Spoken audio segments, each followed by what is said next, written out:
US biometric scanning is now in effect. In early October, you probably saw the EU had their own entry-exit biometric requirements. Well, now the US kind of already had its own. Now it has the exit requirements that you have to undergo biometric scans when you leave too.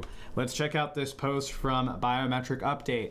So this is coming from the Customs and Border Patrol. They have a new role and new rule, and they're putting their final touches on this entry-exit program. So foreigners to the US have experienced this where they have to take a picture when entering the country. Now it's when they exit the country. And this program was also already existing. It was on 15 airports in the country. Now it's going to expand to every airport on air border checkpoints. So this involves several pieces of infrastructure that we can look at. Here, let's look at the Federal Register, which is part of this rule that was released and is now going into effect, which it's the Customs and Border Patrol is using at these airports now, this traveler verification service, which is a cloud-based biometric matching system, which will capture the images coming in from the passport, capture the real-time images of passenger and comparing them to passport, visa, and flight data to make sure things check out. So these new filings show that it's expanding to the entire country, and a new facial comparison service is being offered to all air and sea carriers, right? So this system will do kind of the same thing, where it'll send photographs and it'll compare it to these pre-existing photographs of the travelers, which is referred to as a gallery. And this test program, it's everywhere, but it's supposedly a test, has been renewed for the next 2 years until February 2027.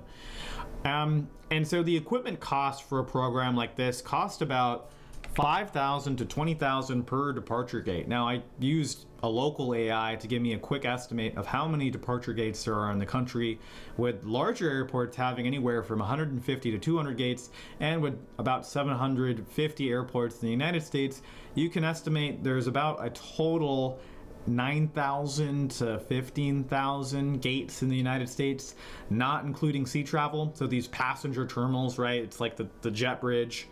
Is it the jet bridge? I don't know. It's whatever you use to walk onto the plane. So multiply this at the lowest level, 5,000 per departure gate, and you're looking at 50 million at least. And that's a very conservative estimate. That's doing it, at cost, which this Federal Register it does recommend to do it at a minimal cost so they can implement it. But this isn't counting 10% for the big guy. This isn't counting for any other additional costs that might be factored in. So the final number could be much, much higher. And it's all done to track people who are foreign to the US. So first we saw it in the EU. Now it's completed, more or less completed in the US.